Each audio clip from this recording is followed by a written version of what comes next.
I was standing in my father's dining room, fingers tight around the stem of a wine glass, when he leaned across the table and shouted, "You're not even part of this family." The room fell silent so quickly it felt like the air had been ripped out. Forks hovered above plates. Carols playing in the background suddenly sounded distant, warped, as if they came from another world. Patricia froze with a serving spoon in her hand. Luke and Tessa stared at me the way people watch a car crash, unable to look away, even though they know it's wrong. And I just stood there, willing my breath not to shake, tasting the metallic burn of humiliation creep up my throat. I had spent the last 7 years paying the mortgage, covering medical bills, repairing cars, rescuing rent. Over $55,000 poured quietly into their lives. And in one moment, with one sentence, said loud enough for neighbors to hear, my father erased me. That was the moment something inside me cracked, not out of rage, but out of absolute clarity. I raised my glass slowly, my voice calm in a way even I didn't recognize, and said, "Then maybe it's time everyone here learns what I've really done." The night had begun so differently. Snow drifted past the kitchen window in soft sheets, turning the streetlights outside into halos. Inside, the house smelled of rosemary and roasting turkey, the kind of scent that used to mean safety when I was younger.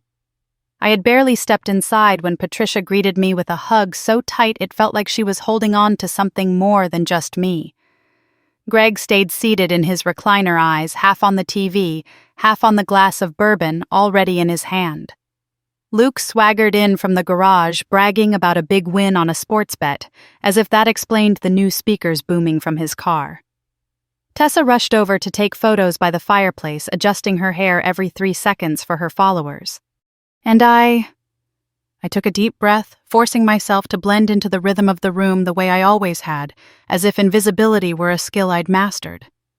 But beneath the glow of Christmas lights, there was an uneasiness I couldn't pin down. Each time I offered help in the kitchen, Patricia waved me off too quickly. Each time I spoke, Greg's jaw tightened a little more. Even the children seemed quieter, watching the adults with a strange kind of caution. I set the gifts I'd brought, carefully wrapped, chosen with thought rather than price, beneath the tree, and tried to settle the knot twisting in my stomach. Dinner began with forced laughter stories repeated for the 100th time, and Greg clearing his throat like a man about to deliver a speech. He toasted Luke first, boasting about his ambition, ignoring the fact that he'd been jobless for months. He toasted Tessa next for her growing influence, blind to the mountain of debt she hid behind filters and hashtags. Patricia tried to toast me, her voice trembling slightly, but Greg cut her off with a dismissive wave. "Let her speak for herself," he said, staring straight at me. My throat tightened. I managed a small smile, pretending it didn't matter. But it did. It always had. We ate in a strange rhythm after that, chewing, pausing, glancing at each other. The fireplace crackled. The lights flickered. Something in the room had shifted, subtle but undeniable. I felt it settling on my shoulders like a weight I'd spent years trying to ignore. When the plates were cleared, Greg reached for his second drink, then his third. His voice grew louder, sharper, each comment carrying an edge that scraped against me. He joked about people who never settle down, then about women who chase work instead of families. The barbs weren't even subtle anymore. Every syllable was meant for me, meant to pierce. I tried breathing through it, tried reminding myself that I was an adult now that his words didn't control me. But then he set his glass down with a loud echoing thud, leaned forward, and said the sentence that split the night in half. "You're not even part of this family." The room didn't move. Even the music seemed to pause. Patricia stared at him with a look of horror, but she didn't speak. Luke's mouth opened, then closed. Tessa shrank back in her chair, eyes darting between the two of us, as if waiting for a direction to run. I felt every moment of my childhood collapse into that silence. The spelling bee ribbons no one praised. The scholarships no one celebrated. The birthdays forgotten. The years of bills I paid without thanks. The sacrifices swallowed like glass.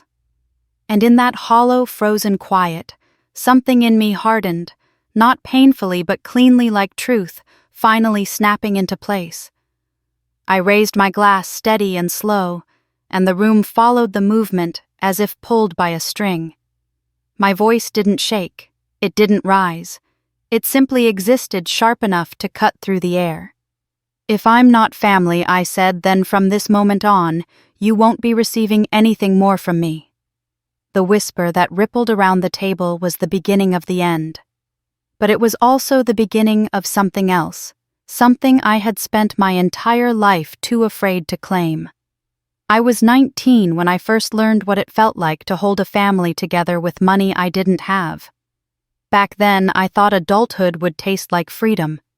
I had just started my freshman year at the University of Maine, walking across campus with a backpack full of new textbooks and a heart full of hope.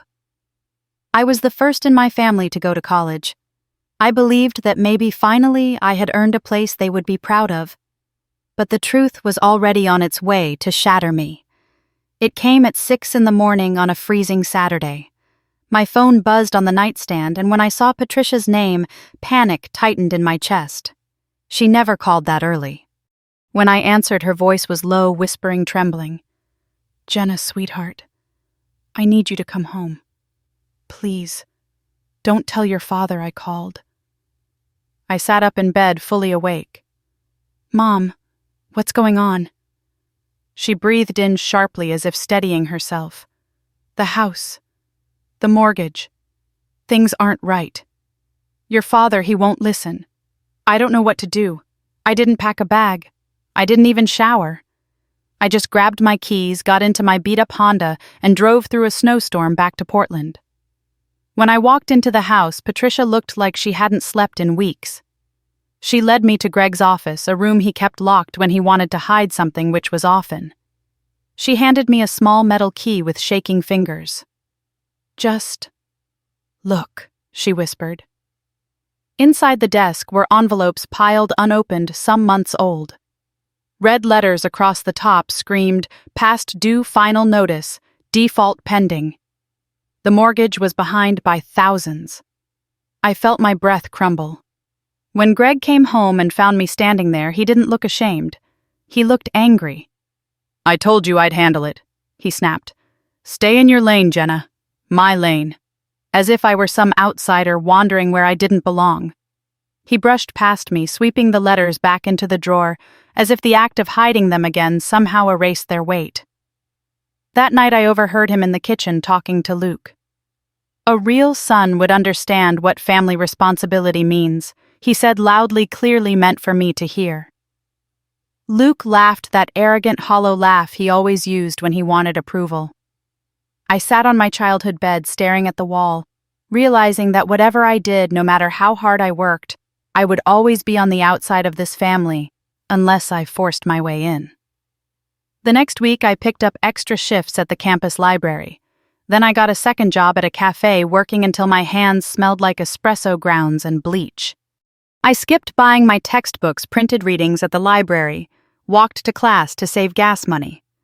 Every dollar I earned went to patching holes that weren't mine. I made my first payment toward the mortgage in early October. It wasn't enough to cover everything, but it stopped the bank's next action. I didn't tell anyone at school. I didn't even tell Patricia. When she called a few days later, quietly, thanking me, even though she shouldn't have known, something inside me twisted painfully. "How did you find out?" I asked. She hesitated. "Your father. He told me you were just doing what you should have been doing all along. Just doing what I should have been doing. As if I owed them more than I owed myself. As if college, my dreams, my future existed only when they didn't interfere with his needs. I kept paying anyway. Then the crises multiplied. Luke called one night saying his car was on the brink of repossession. He claimed he'd been cheated at work, that none of it was his fault. But when I looked at his credit report, because I was the only one who bothered to check, I saw gambling charges. Hundreds of dollars on online betting sites. "Jenna," he said with that tone he used when he wanted something, "if they take the car, Dad will be furious. Do you want to deal with that?" I paid it. A month later, Tessa called sobbing. She'd been evicted from her apartment because she spent her paycheck on camera equipment and makeup for her influencer channel. "I can't go home," she cried. "Dad will scream at me. Please, please help."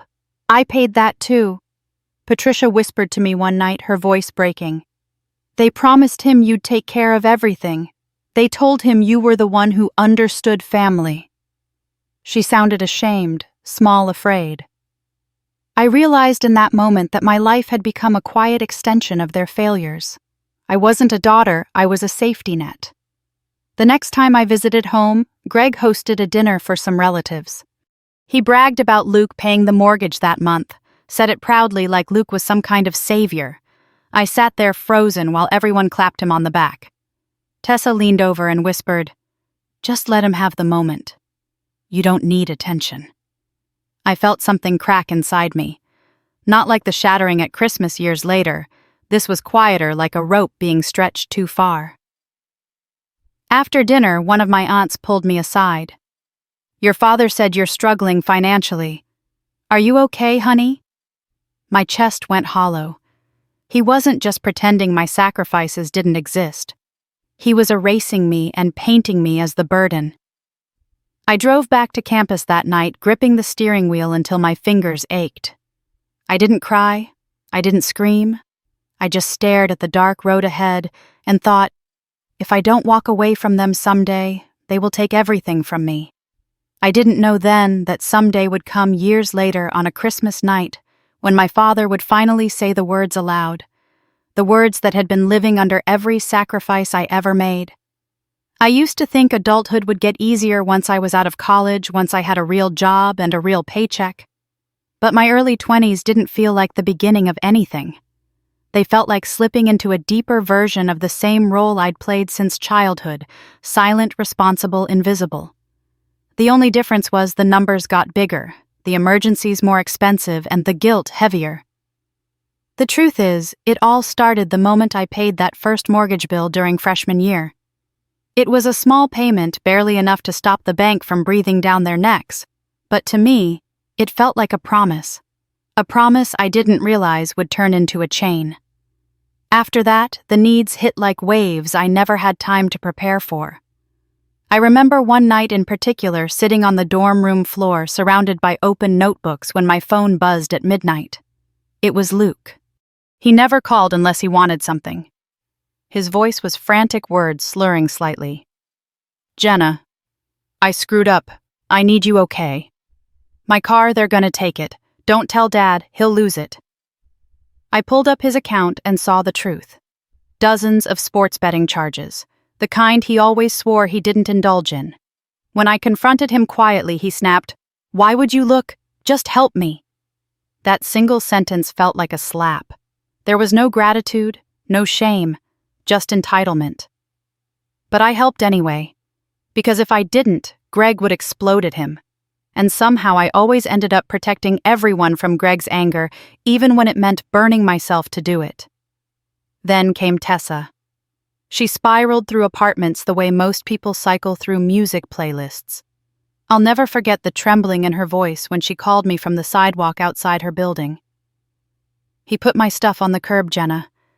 Please, I can't go home. Dad will kill me." She didn't mention the ring lights she bought instead of paying rent, or the studio membership she used twice before quitting. All she cared about was not being the one who disappointed Greg. So once again I paid. On campus, other kids planned spring break trips or saved for study abroad. I saved to keep my family's house from collapsing. I worked 2 part-time jobs, ate ramen more nights than I care to admit, and printed my class readings because I couldn't afford the textbook editions. My friends thought I was disciplined. They didn't know I was drowning. I told myself it was temporary, that the next crisis would be the last one. But deep down, I knew the truth. My family had found their solution, and it was me. During winter break of my junior year, I came home hoping for a quiet visit. Instead, I walked into another storm. Patricia greeted me at the door with nervous eyes, the kind that held secrets she wasn't allowed to say out loud. Greg was in the living room bragging loudly to some neighbors about Luke's success at work and how he'd stepped up to help with responsibilities around the house. I stood there stunned. My money had paid for everything that year: mortgage repairs, Luke's messes. But Greg never once acknowledged it. Not to them, not to me, not even to himself. It was like my contributions vanished the moment they left my account. At dinner that night, I watched Luke soak in praise that wasn't his. He grinned, accepted credit, played the role Greg wanted him to play, the golden child, the heir, the son who mattered. I felt like a ghost sitting at that table listening to a narrative I wasn't part of. After the neighbors left, I heard Greg mutter to Patricia, "I wish Jenna would contribute more, but she's always off doing her own thing." My mouth dropped open. I had drained every penny I had helping them, and yet there he was, rewriting the truth because it made him feel more in control. When I walked toward the kitchen, my aunt stopped me. She brushed her hand along my arm and asked quietly, "Your dad said you're struggling. Do you need help, sweetheart?" My breath froze. It took me a moment to answer. "No," I said, forcing a smile. "I'm fine." But I wasn't fine. I felt betrayed in a way I didn't have language for yet. It wasn't just that Greg erased everything I did, it was that he replaced me in the narrative with someone more convenient, someone he wanted to be proud of. Luke didn't protest. Tessa didn't correct him. They all let the lie sit there because it benefited them. Driving back to campus that night, I pressed my hands hard around the steering wheel, trying to keep my anger from spilling over. Snow fell in thick, impatient lines across my windshield. Every mile I drove felt like putting distance between myself and the person I used to be. Responsibility had become my identity, but the cost was becoming unbearable. I didn't know how to walk away. Not yet. Not when every crisis still felt like my fault. Not when Patricia whispered apologies she couldn't say out loud. Not when Greg's voice still lived somewhere deep in the parts of me that wanted to be worthy. But I did know this: if something didn't change, I would spend the rest of my life being the invisible backbone of a family that wouldn't have noticed if I snapped in half. I didn't realize it then, but the cracks were already forming. The kind that eventually lead to the moment a daughter stands at a Christmas table, raises a glass, and finally stops being afraid of the truth.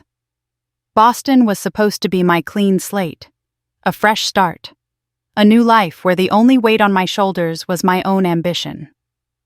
My tiny studio in Allston was barely bigger than a walk-in closet, mismatched furniture. Thrifted dishes, a mattress still sitting directly on the floor, but it felt like freedom. For the first time in years, I breathed without having to brace for whoever at home would need saving next.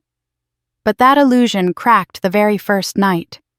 My phone rang 3 times before I even finished unpacking. Gregory. Then again, and again. When I finally answered, he didn't ask if I settled in safely. He didn't congratulate me on my job. He didn't even say hello. He launched right into it. "The mortgage is behind again, and the water heater needs to be replaced. You'll need to send something this week. No please, no thank you, just orders." I stared at the bare walls of my studio, feeling the air drain out of the room. Patricia called after him, her voice hushed. "Don't be upset, sweetheart. He's under stress." But she couldn't hide the exhaustion trembling beneath her words. The calls didn't stop. They multiplied. Every other night, Gregory phoned me with a new demand. "The electricity bill is past due. Your mother's prescriptions cost more this month. The roof is leaking again." He'd say it all as if these problems were naturally mine to fix, as if my paycheck existed solely to fill the cracks in a house I no longer lived in. I tried pushing back once. "Dad, I just moved here. I can't afford." "Can't afford," he barked. "You're earning real money now. Don't turn your back on your family." Family. That word always came out of him like a verdict. Patricia would call me afterward, quieter, apologizing in a voice meant for a child she was afraid to lose. "He doesn't mean to sound harsh, Jenna. He just worries. He wants things stable." But stable never meant him changing. It meant me bending further. Luke's messes escalated too. He quit 2 jobs in 2 months, claiming bosses didn't respect his creativity. Then came the late car payments, the insurance lapses, and the dramatic phone calls. "Jenna, they're threatening to tow my car." "Please, sis. Dad's gonna flip out." He always framed it as protection me, shielding him from Gregory's temper. And every time I caved, I told myself it was temporary. Just this once. Just one more time. Tessa was worse in a different way. She called crying about being behind on rent again, about needing emergency upgrades for her influencer channel. New phone, new lighting, new hair. She said she'd pay me back, swore it on her future success. She never did. "I can't go home, Jenna," she whispered one night. "You know how he gets. Please don't let him yell at me." And because I remembered exactly how he got, I paid. At work, I ground myself into the job. My logistics firm in Boston pushed hard, tight deadlines, long hours. But I embraced it because the busier I was, the less time I had to think about how much of my paycheck had already been claimed by a house 2 states away. Except even in the office, I couldn't escape it. My phone buzzed, incessantly texts from Gregory, missed calls from Luke, voice messages from Tessa, dissolving into dramatic sniffles. I lied to coworkers, said I was helping coordinate things at home, said it was no big deal. But my body knew better.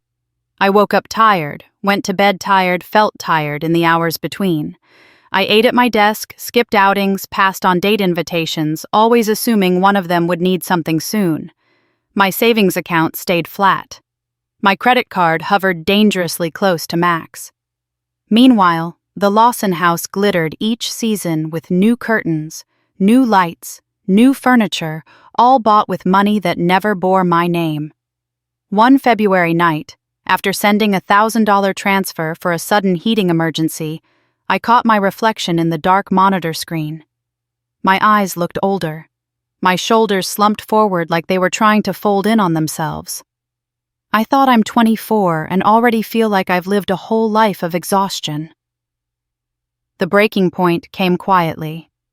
I was walking down the platform at Park Street Snow, tracked in dirty slush beneath my boots when the world tilted. My vision blurred. My knees gave out for a second. I caught myself on a column heart thudding like it was trying to escape my chest. I thought it was low blood sugar.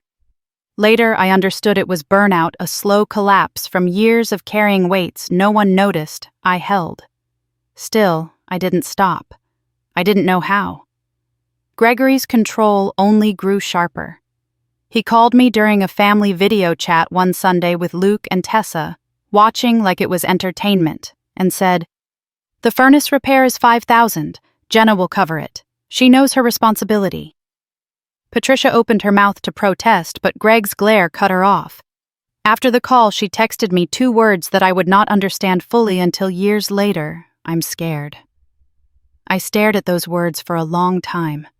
Scared of what? Scared of him. Scared for me.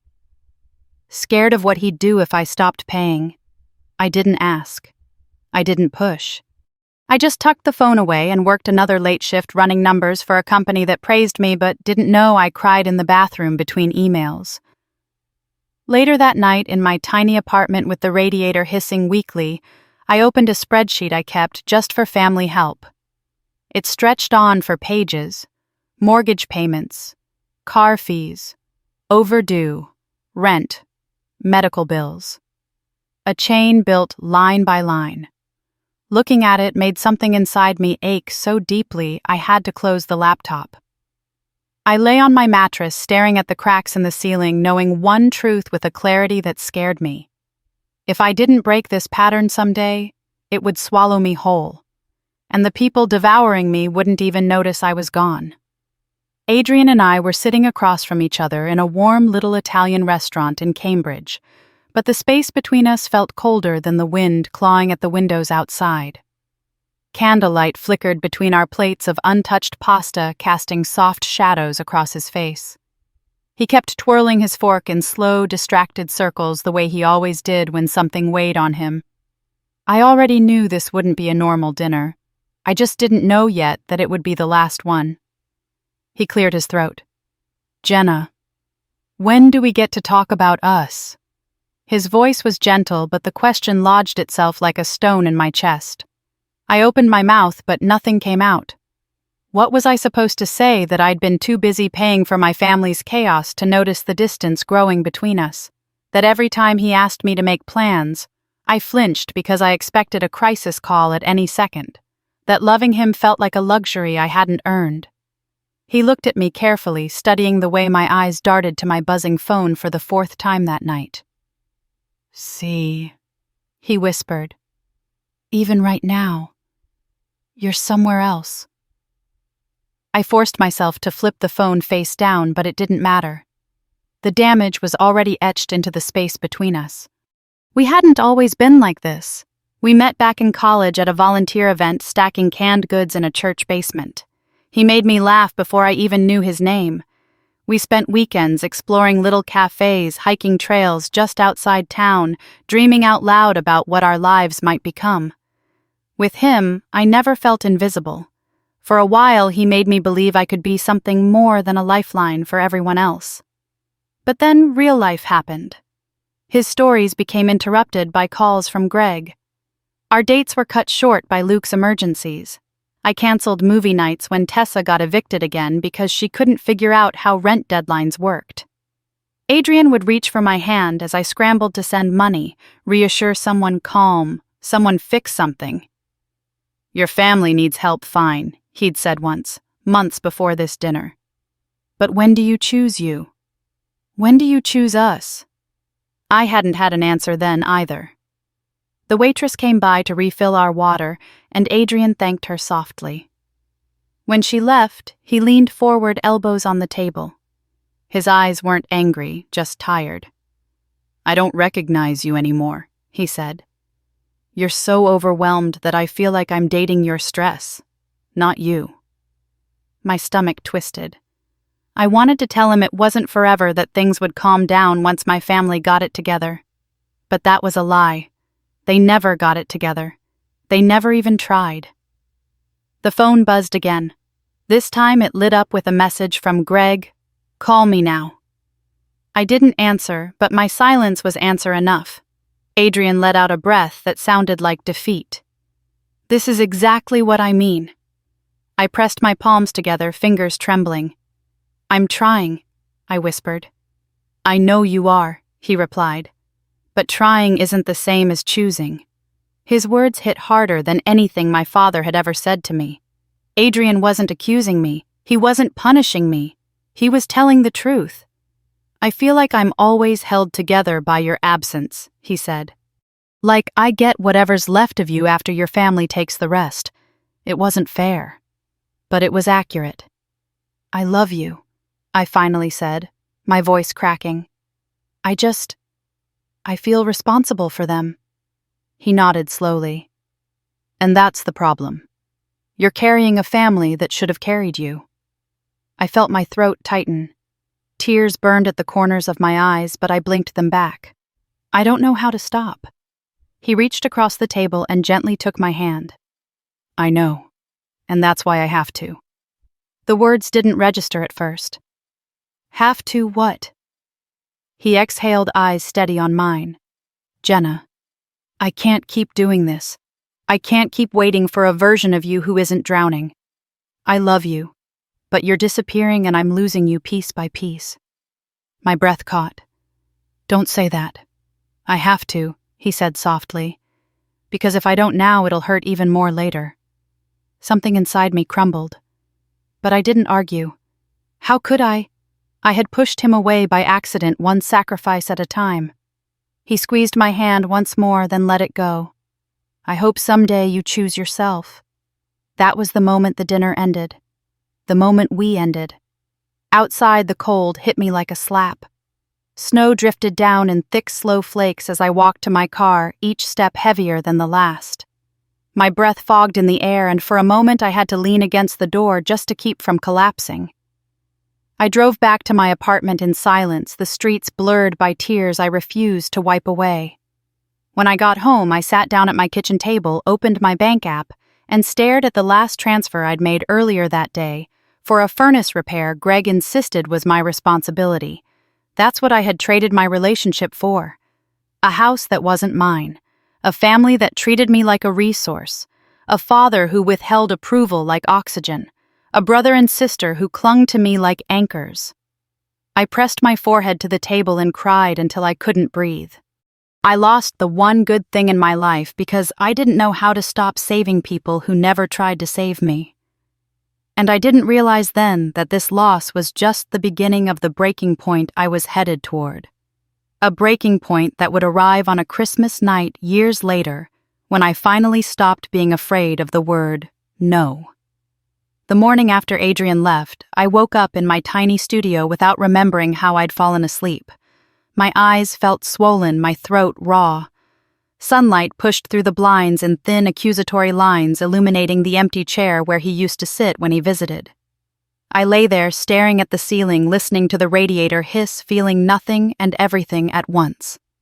I dragged myself out of bed, made coffee I couldn't taste, and walked to the bus stop in a fog. On the ride to work, I caught my reflection in the window. Tired eyes, hollow cheeks, shoulders pulled tight around my ears. For a moment, I froze. I looked like Patricia, not the soft part of her, the beaten-down part, the part that had learned to live quietly under someone else's shadow. When I got to the office, I made mistake after mistake, sent the wrong file, miscalculated a forecast, forgot to reply to an urgent email. My coworker Laura watched me with growing concern. During lunch, she pulled me into an empty conference room and shut the door gently behind us. "Jenna," she said, "when was the last time you slept? Really slept?" I shrugged. "I'm fine. Just stressed." She leaned against the table, studying my face. "This isn't normal stress. You look like you're carrying the world. And I don't think it's all work." She paused. "I think you need to talk to someone." "I don't need therapy," I muttered. "Then what do you need?" she asked quietly. "Because whatever you're doing, it's killing you." Her words sank into my chest, heavy and undeniable. And before I could stop myself, my voice cracked. "I don't know how to fix any of it." She stepped closer and handed me a small card. "This is my therapist. He helped me through things I didn't even know I was holding. Just try one session." That weekend, I found myself sitting in a warm office that smelled faintly of cedar and tea.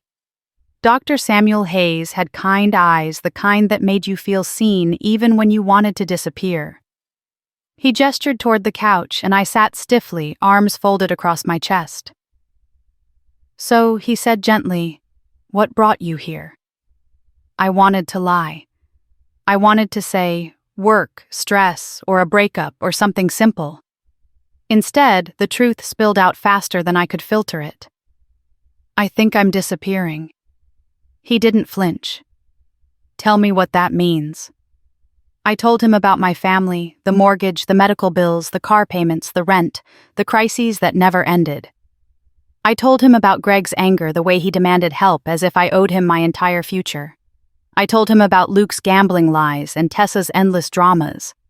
I told him about the guilt that wrapped itself around my throat every time I tried to say no. And finally, I told him about losing Adrian. When I finished, Sam sat quietly for a moment. Then he said 3 words that changed my entire life. "You were parentified." I frowned. "What does that mean?" "It means you became the parent long before you became an adult," he explained softly. "You learned to earn love by taking responsibility for everyone else's needs. You were conditioned to feel valuable only when you were giving. And now you don't know who you are without someone to rescue." I stared at him, stunned. "That's not true. I'm just responsible." "Responsibility is a choice," he said. "What you described is survival." My chest tightened. A tremor ran through my hands. I'd spent years calling it loyalty, duty, even love. I never once considered that it was something done to me, not something born from me. Sam leaned forward slightly. "Jenna, when was the last time you did something just for yourself?" I opened my mouth, and nothing came out. Vacations none. Relaxation rare. Hobbies forgotten. Even holidays were swallowed by someone else's emergencies. He watched the realization settle inside me. You're exhausted not because you're weak, but because you've lived decades in a role no one should ever have to carry. My eyes burned. I looked down at my hands. So what do I do? You start by recognizing this, he said. If you disappeared for a month, would your family fall apart? Yes, I whispered instantly. And that, he said gently, is the definition of dependency, not love. I felt something break open inside me, a painful cold clarity that stole my breath. My entire identity had been built around being useful, being dependable, being the one who made sure everything didn't collapse. But that wasn't love. That was servitude, disguised as devotion. After the session, I walked outside into the biting Boston wind, feeling raw but awake. Snow flurries swirled down the street, catching in my hair and melting on my cheeks. I stood there on the sidewalk, staring at my phone, willing myself not to answer the notifications that kept flashing. And then just as I exhaled, a new text came in. From Greg. Call me. Luke messed up again. My thumb hovered over the screen. Instinct told me to respond immediately, to fix it, to drop everything and rescue them one more time. But I didn't. For the first time in my entire life, I put the phone back in my pocket and kept walking. Sam had said truths I wasn't ready to hear, but I couldn't unhear them. And before long, those truths would collide with the biggest financial blow my family had ever thrown at me, the one that eventually pushed me all the way to that Christmas table where everything finally snapped. By the first week of December, the cold in Boston felt sharper than it had in years, cutting straight through my coat as if it knew how thin I'd become inside. I had just begun to absorb the things Sam told me, parentification, dependency boundaries, but those words were still brittle, still fragile, like newly thawed ice that could crack with one wrong step. And then the step came exactly as I should have expected a call from Greg. He didn't bother with a greeting. The mortgage is behind again, he said flatly. Bank sent another notice. They'll start proceedings if we don't pay the overdue amount. We. It was always we when he meant me. Dad? I began carefully. I can't just... You can, he snapped. If you cared about your mother, you would. That sentence landed like a blow to my ribs. He knew I couldn't detach from Patricia. He wielded her like a weapon. When we hung up, I stood in the middle of my kitchen, hands gripping the counter until my knuckles whitened. I had just barely climbed out of the emotional rubble of losing Adrian. I wasn't ready for another crisis, but crises didn't care about timing. 2 days later, Patricia called quietly from the bedroom, whispering so Greg wouldn't hear. Sweetheart, I didn't want him to say it like that. But the bank notices are real. They're everywhere. Her voice trembled. He hides them from me. The next morning I drove to a grocery store after work and filled a cart with everything I knew they'd need for Christmas dinner: turkey flour, potatoes, cranberries, spices, ingredients for pies. Over $1,200 in basics. I smiled at the cashier, pretending it didn't hurt to swipe my card, pretending it didn't matter that I hadn't bought anything nice for myself in years, but even groceries weren't the biggest blow. That came next. Patricia called again one evening, sounding smaller than I'd ever heard her. I didn't want to tell you, she whispered, but I haven't filled my prescription since October. We can't afford it anymore. I sat on my bed in silence, the weight of her confession pressing into me until I could barely breathe. Without a word, I opened my banking app and paid off her medical bills. She cried when she heard. Greg didn't say a thing. Then Luke called. Jenna, he said casually, like he wasn't begging my car's in trouble again. If I lose it, I can't get to work. And Dad will flip. You don't want to deal with that, do you? I opened his credit report again. Gambling. More than before. His lies stacked up like unpaid bills. But I paid this one too. Then Tessa's crisis hit louder, more dramatic. My landlord is threatening eviction, she sobbed into the phone. And I need equipment for my Christmas content. Jenna, I swear I'll pay you back in January. Please don't make me go home. I knew she wouldn't pay me back. I also knew Greg would scream at her if she moved home.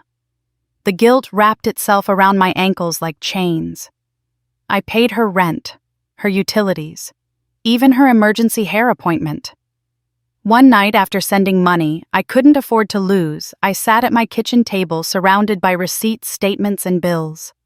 My spreadsheet stretched line after line: mortgage payments, medical payments, car payments, rent payments. 7 years of quiet financial hemorrhaging. When I calculated the total I'd paid that year alone, my breath caught. $55,000. More than I'd made in entire years of my early 20s. More than anyone should ever give without acknowledgement. More than any child should sacrifice for parents who never saw them. I pressed my palm against my mouth, trying to stop the nausea. All this time I thought I was helping keep the family afloat. But in reality, I had lost myself in the process.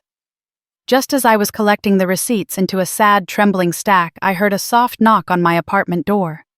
It was Patricia. Her coat was dusted with snow. Her eyes were red. She looked smaller than I remembered, like someone hollowed her out from the inside. Without saying a word, she handed me a sealed envelope. "Open it on Christmas Eve," she whispered. "Promise me you won't look before then." "Mom, what is this?" I asked. Her eyes darted away. "Something you deserve to know." And then, lowering her voice, "Something your father never wanted you to see." She hugged me tightly, then hurried down the hallway as if she were afraid someone might catch her. I stared at the envelope for hours that night. I tried to sleep. I couldn't. The words "open on Christmas Eve" pulsed in my mind, until finally, just after 3 a.m, I sat up, turned on the lamp, and tore it open. Inside were folded property documents, mortgage statements, transfer papers. At first I didn't understand what I was looking at. Then I saw it. Greg had transferred partial ownership of the Lawson home to Luke. Full rights upon Greg's passing. No mention of me, not even a footnote. Nothing acknowledging 7 years of contributions. Nothing acknowledging that every bill saved had come from my pocket. And at the bottom of one document in shaky cursive was Patricia's signature. Only it wasn't hers. Not even close. My heart slammed against my ribs. My hands shook. I had paid for a house I would never inherit. Protected a family that had been quietly planning to cut me out all along. I whispered into the quiet apartment. He forged her signature. That was the moment the final thread snapped. The moment I understood that the upcoming Christmas dinner was no longer an obligation. It was the battlefield where the truth would finally rise to the surface. I folded the papers back into the envelope, stood in the dark, and let one truth settle into my bones. This family hadn't just taken my money. They had taken my future. Snow clung to the edges of the windshield as I pulled into my father's driveway on Christmas Eve. The house was glowing with lights, gold white, flashing red, far more extravagant than anything they could afford. Luke stood outside, bragging loudly to a neighbor about how he covered everything this year, puffing out his chest like the king of generosity. I watched him gesture toward the decorations I had paid for, my fingers tightening around the steering wheel until the leather creaked. Inside, warmth rushed over me, roasting turkey cinnamon candles, the hum of Christmas music. But it all felt staged, like walking onto a set where everyone had rehearsed their parts except me. Greg opened the door wearing a smile too wide, the kind that never reached his eyes. "There she is," he said loudly, as if announcing an inconvenience rather than greeting a daughter. Patricia hovered behind him, wringing her hands. Luke swooped in with an exaggerated grin. "Hey, Jenna, long time." He smelled like cologne and cheap beer. Before I could respond, Tessa wrapped her arms around me, phone raised behind my head as she filmed a selfie. "Say Christmas vibes," she chirped. I forced a smile, feeling her long nails bite into my shoulder. In the living room, the tree glittered with new ornaments, sleek glass and gold boutique style, the kind I had never owned myself. My gifts, neatly wrapped in understated paper, sat under the tree beside piles of flashy boxes labeled for Luke's kids. Patricia gave me a sad little smile, the kind only I could read. I'm sorry. I can't stop any of this. Dinner began with forced laughter. Greg held court at the head of the table, his voice booming as he retold the same stories he'd shared every Christmas. Except this year, they had a new twist, Luke's big break. Tessa's rising platform, their family achievements. He lifted his wine glass, toasting them one by one. When he reached me, he hesitated for a beat. Then he smiled thinly and moved on without a single word. The silence that followed was sharp like a knife slicing between us. Patricia tried to speak. Jenna's been working so hard this year. Greg cut her off with a raised hand. Not now. Let the real stars shine. He winked at Luke and Tessa. My cheeks burned. I stared at my plate, pushing mashed potatoes into circular patterns while the room closed in around me. For years I had swallowed moments like these. Tonight they felt suffocating. After dinner came gifts. Luke tore open a large box and pulled out a leather jacket, holding it up proudly. Thanks, Dad, he said. Greg puffed up proudly as if he'd bought it. I leaned back, feeling my stomach twist. That jacket had cost me nearly $300. Tessa squealed when she opened the newest iPhone. She hugged Greg dramatically. You're the best, Daddy. I sat quietly waiting, watching. My hands rested on my lap, fingers intertwined to stop the shaking. Finally, Greg tossed a small envelope onto the table in front of me. Here, he said without looking at me. Patricia insisted. Inside was a generic holiday card with no note, no signature, not even my name written inside. The emptiness of it felt louder than any insult. Tessa started recording again, announcing to her followers Christmas with the best family ever. She panned the camera across the table, carefully avoiding me like I was an inconvenient stain on the tablecloth. Greg poured another drink. The flush on his cheeks deepened. His voice rose with each swallow. You know, he said, tapping his glass with a fork, some people think buying things makes them part of this family. His eyes flicked toward me. But that's not how loyalty works. No one laughed. Even Luke looked down. I stared at Greg, feeling a slow, cold calm settle over me. He kept going, words slurring slightly. We all know who the real family is. The ones who show up. The ones who matter. He pointed at Luke and Tessa. Not the ones who think writing a few checks earns them a seat here. Tessa shifted uncomfortably. Patricia's hand trembled around her napkin.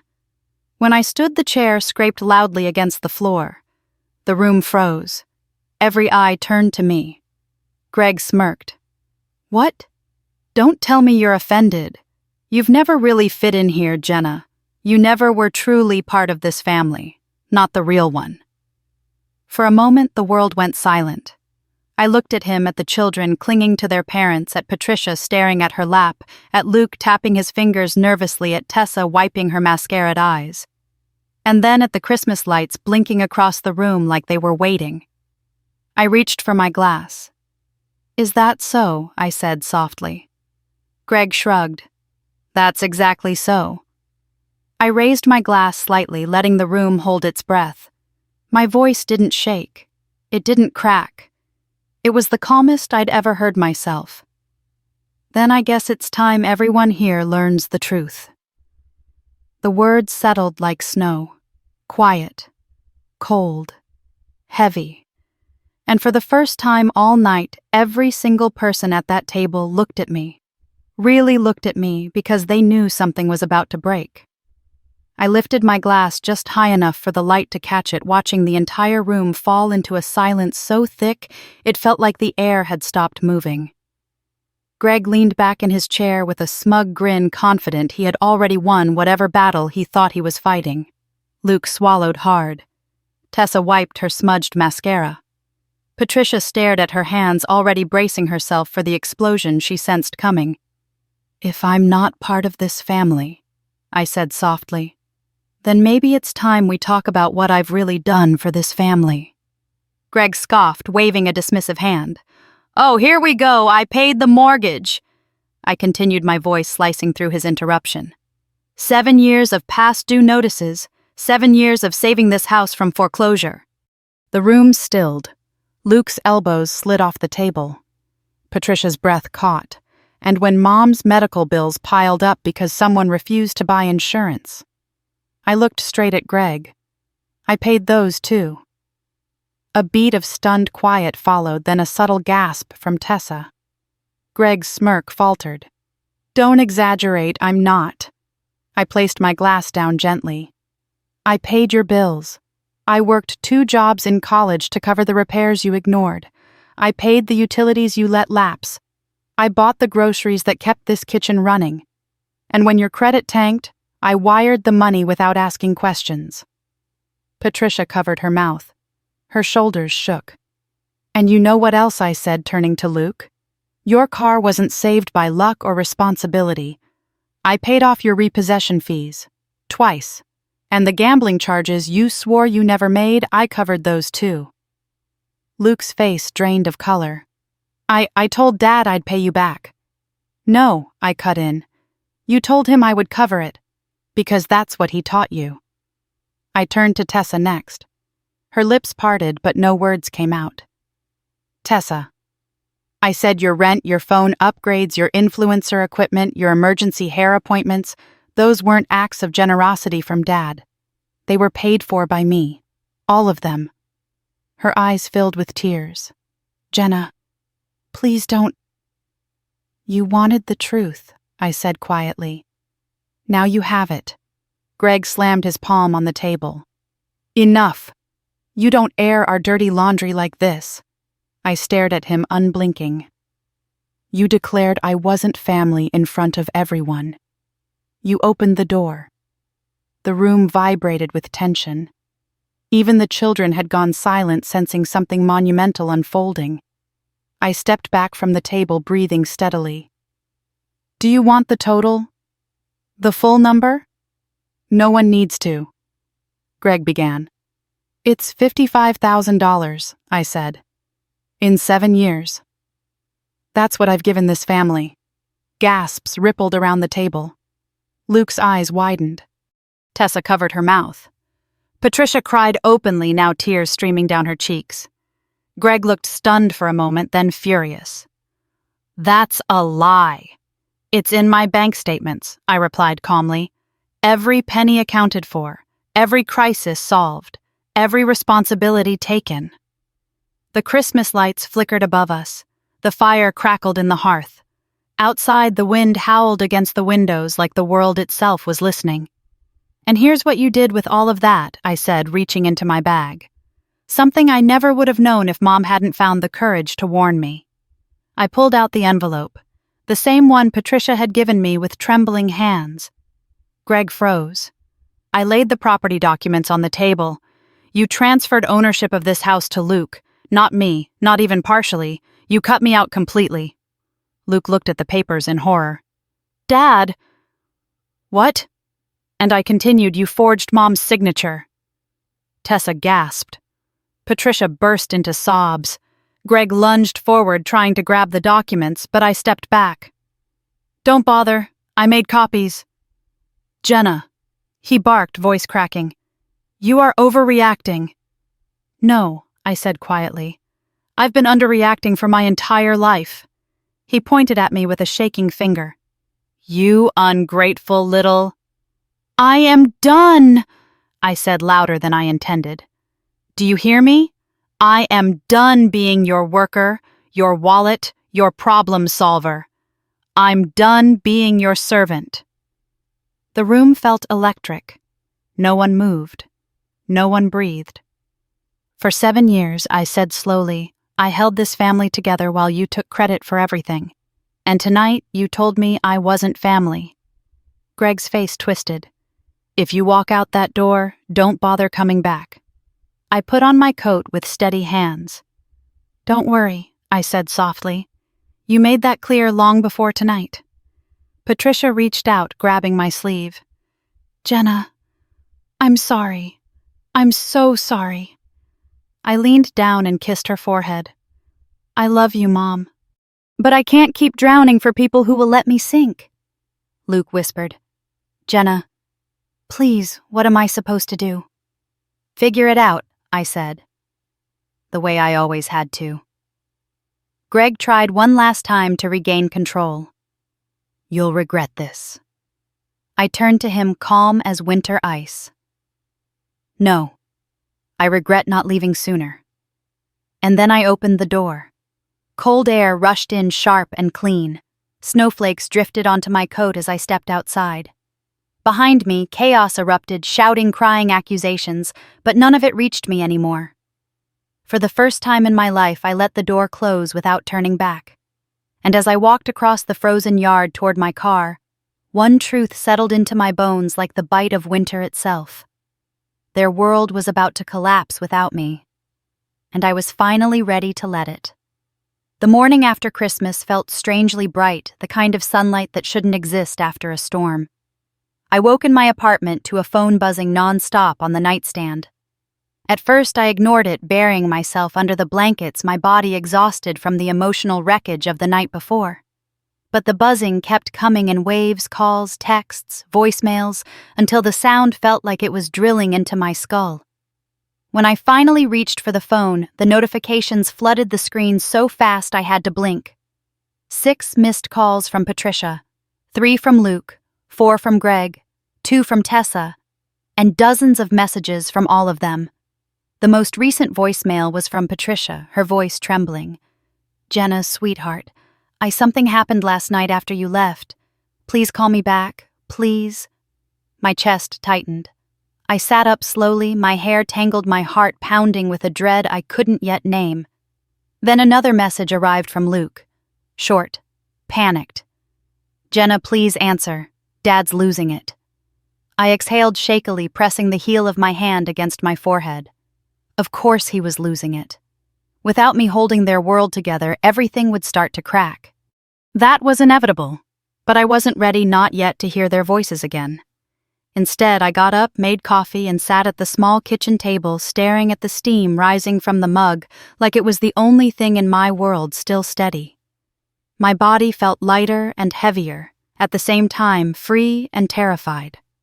Around 11, a text from Greg finally came through. "You've ruined everything." I locked my phone and set it face down on the table.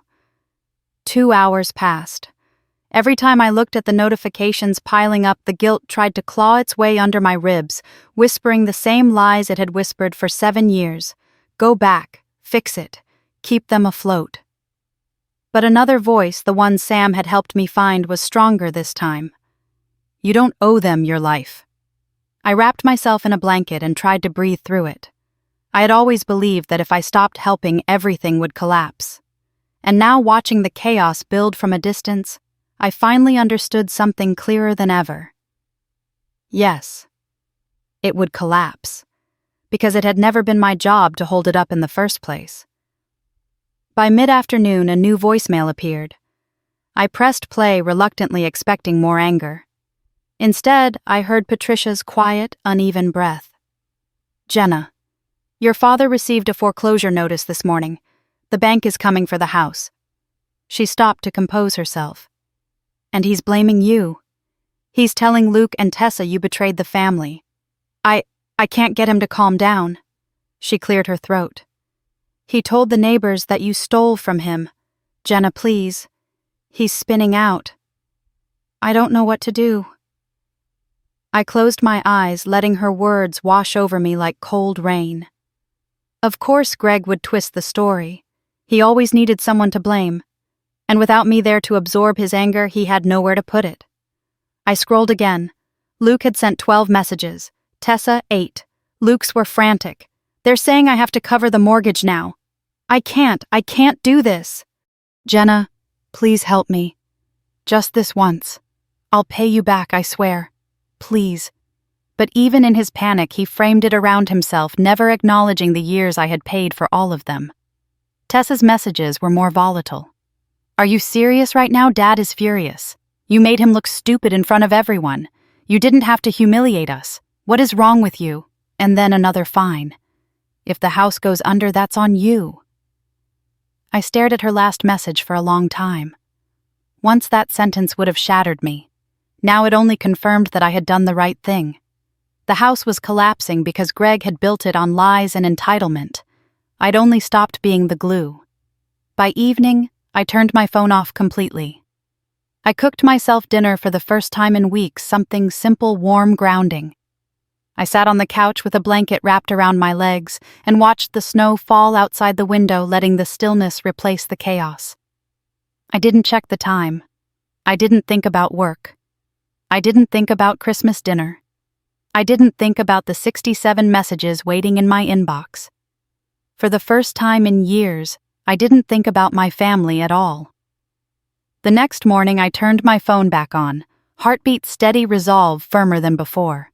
The second it lit up, a notification appeared from an unexpected number. Unknown caller. Voicemail. My thumb hovered over the play button. Anxiety flickered, but curiosity pushed me forward. A woman's voice crackled through the speaker, calm, clipped, professional. "Hello, this is Abigail Harper from Wells Fargo Mortgage Services. I'm calling regarding the documentation submitted concerning the property at 14 Maple Crest Drive. We've received substantial evidence of forged signatures and unauthorized transfers. We will be contacting all listed parties for follow-up." I froze. They had received the copies. Patricia must have sent them. I inhaled sharply, a wave of something unfamiliar swelling inside me. Relief. Then another voicemail came through immediately after this one from Patricia. "Jenna, something is happening. The bank called your father. He's furious, but they're investigating the forgery. I told them the truth. All of it." My hand shook slightly. Patricia had finally chosen to stand up to tell the truth after years of being too afraid. For the first time, it wasn't me saving the family. The family was finally facing itself. I sat there, breath shallow, watching snow drift past the window as the weight of 7 years slowly began to lift off my shoulders. This time I wasn't running back into the fire. This time I was watching it burn from a distance and letting it. I listened to Patricia's voicemail 3 times before I finally set the phone down. The sound of her voice, quiet, trembling, yet strangely firm, echoed in my ears long after the message ended. For years she had lived under Greg's shadow, lowering her voice, shrinking her opinions, smoothing over his anger. But now she had done something he could never undo. She had told the truth. And the truth was already unraveling everything he'd built. I spent the rest of the day in a strange fog, half expecting the phone to explode with new calls. But it stayed eerily still. No messages from Greg. No rage-filled texts from Luke. Nothing from Tessa's desperate fingertips. Only silence. A silence that felt like a shifting ground, an earthquake rumbling below the surface. By the time evening arrived, the sky over Boston had turned a bruised shade of blue. I made tea and sat on the couch with a blanket wrapped around my shoulders.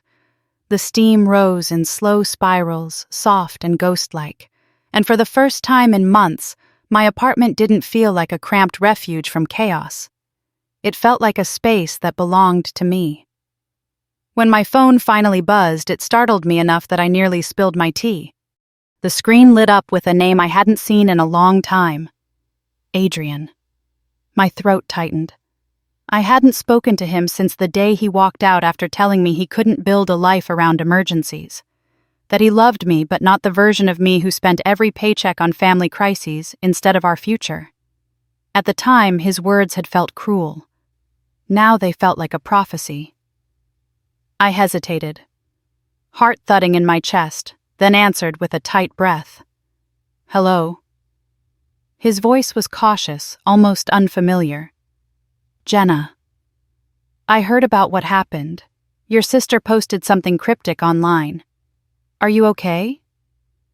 For a moment, I didn't know what to say. We had been distant strangers for so long, but something about hearing his voice steady, warm, made the truth spill out easier than I expected. "I'm tired," I admitted. "But I'm okay." There was a pause. "You finally stood up to them." I let out a small, humorless laugh. More like I finally stopped collapsing for them. "I'm proud of you," he said softly. Those words, so simple, hit deeper than they should have. Maybe because they were the one thing I had spent my entire life waiting to hear from my own father. We talked for several minutes about the holiday, about the investigation, about how strange it felt to breathe again after years of suffocating responsibility. Then gently, he asked, "Are you seeing someone?" I blinked, surprised. "I'm not. I'm working on myself." Another pause, this one lingering with meaning. "Maybe when things settle, we could get dinner." I didn't promise him anything. I wasn't ready. But I didn't say no.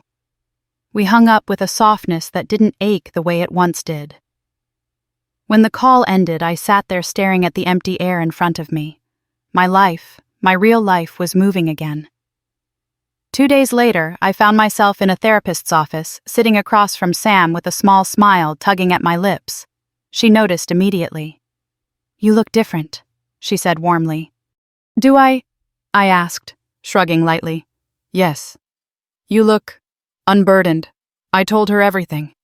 The confrontation, the forged papers, the bank investigation, Patricia's bravery. She listened the way she always did, attentive, grounded, offering space rather than solutions. When I finished, she folded her hands in her lap. "And how do you feel?" I stared out the window, watching branches sway in the winter wind. "Free," I said finally. "Scared. Sad. Relieved. But mostly free." Sam nodded. "Freedom often comes with a mourning period. You didn't just leave a toxic system, you left the version of yourself that kept that system alive." The words hit me like a slow-moving wave. Gentle. True. "What do I do now?" I asked softly. "You build a life that doesn't require you to break yourself to survive." I breathed in deeply, letting the words settle in my bones. After the session, I walked through the city streets with a clarity I hadn't felt in years. I bought myself flowers from a small shop near the tea station, pale pink tulips that looked like spring was trying to whisper through winter's cold. When I returned home, the answering machine light blinked. Another voicemail. I pressed play. This time it was from Luke. His voice was hoarse, almost childlike. "Jenna, Dad's losing it. He's blaming everyone. He broke Mom's lamp last night. He keeps yelling about betrayal. I don't know what to do." I sat down slowly. Another message followed Tessa. "Everything's falling apart. Dad's yelling about lawsuits. The neighbors know. Mom sleeps in the guest room now. Everyone's scared." The next one was Patricia. Her voice weighted with exhaustion. "He won't stop shouting. He says the bank is lying. He says he'll fix it, but he can't fix this, Jenna. He can't undo the truth. I'm sorry you had to carry all of this. I'm so sorry." Then the final message. From Greg. His voice was low, unsteady, cracked. "You ruined me."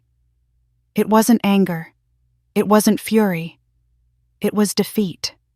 I deleted the message without saving it. Then I stood at the window watching lights flicker across the city skyline and whispered the truth aloud to myself. "I didn't ruin you. You did that all on your own."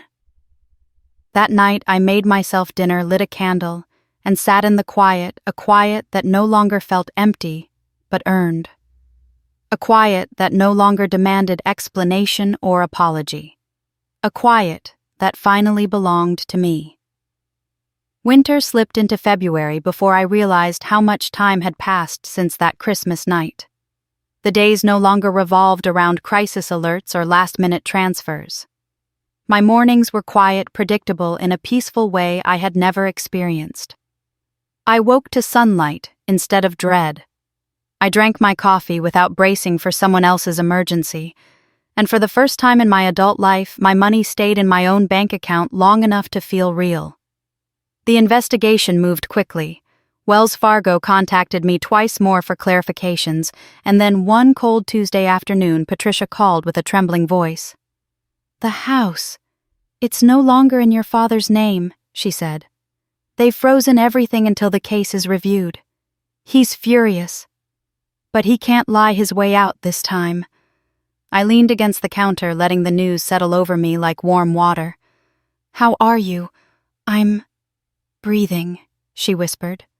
"For the first time in years." Greg, on the other hand, was unraveling. According to Patricia, he had shouted at bank representatives, accused neighbors of conspiring against him, and even tried to convince Luke that I had forced him to forge signatures. But the story didn't stick. Not when the evidence was so clear. Not when Patricia spoke up and told the truth. And not when he was finally being seen for who he really was. A few days later, Luke called, his voice heavy with defeat. "I'm taking a second job," he admitted. "I should have done it years ago. I'm sorry, Jenna. I didn't realize how much I dumped on you." I didn't forgive him on the spot, but I didn't hang up either. Then came Tessa in a quiet, shaky tone I'd never heard from her. "I got a roommate, and a real job. Dad's not talking to me right now, but I think it's better that way." Even she was growing. Their changes didn't erase what had happened, but it proved what I had always feared and hoped was true: they could stand on their own. They just never had to. Not until I refused to hold them up.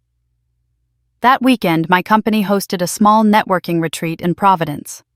I almost declined, but Sam encouraged me to go, reminding me that joy is something you have to practice after years of neglecting it. So I packed a bag and took the train south. The hotel was warm, filled with soft lighting and the scent of cedar.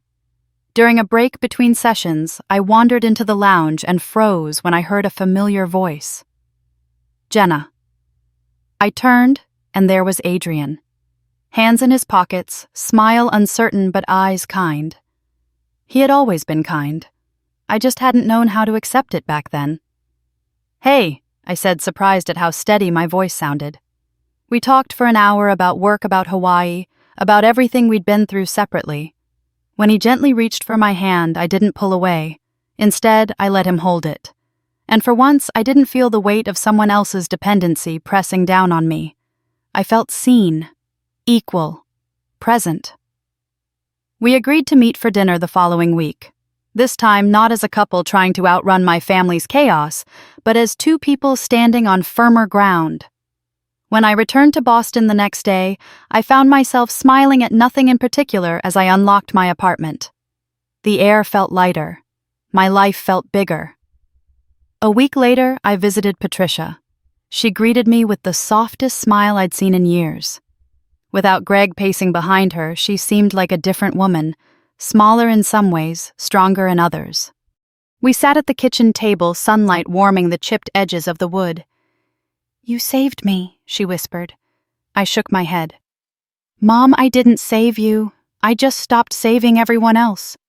She reached across the table and squeezed my hand. Sometimes that's the same thing. We talked for over an hour, honestly, openly, without the weight of Greg's presence distorting everything. When I left, she hugged me so tightly, I felt something inside me shift, something healing. As I drove home, I realized the story of that Christmas wasn't one of destruction. It was transformation, maybe even rebirth. Not for my father, he chose his path, but for the rest of us. For me. That night, I stood by the window of my apartment, looking out over the city lights flickering in the winter dark. A year ago, the silence had terrified me. Now it felt full, like room to grow. I thought back to that moment at the dinner table, Greg shouting in my face, the whole room watching, my glass lifted with trembling fingers. I had no idea then that speaking one truth would unravel everything and rebuild the rest. I didn't become whole in one night. But that night was the beginning of my becoming. And if someone out there is listening who feels what I felt, used, invisible, trapped, then I want you to know something I learned the hardest way possible. You are allowed to choose yourself. You are allowed to step away. You are allowed to let the tower fall if you're the only one holding it up. And sometimes, the moment you walk out is the moment your real life finally begins. If my story resonated with you, I'd love to hear your own experiences in the comments. And if you want more stories like this, stories about boundaries, healing, and choosing yourself, make sure to like this video, subscribe to the channel, and stay with me for what comes next. You're not alone in this. Not anymore.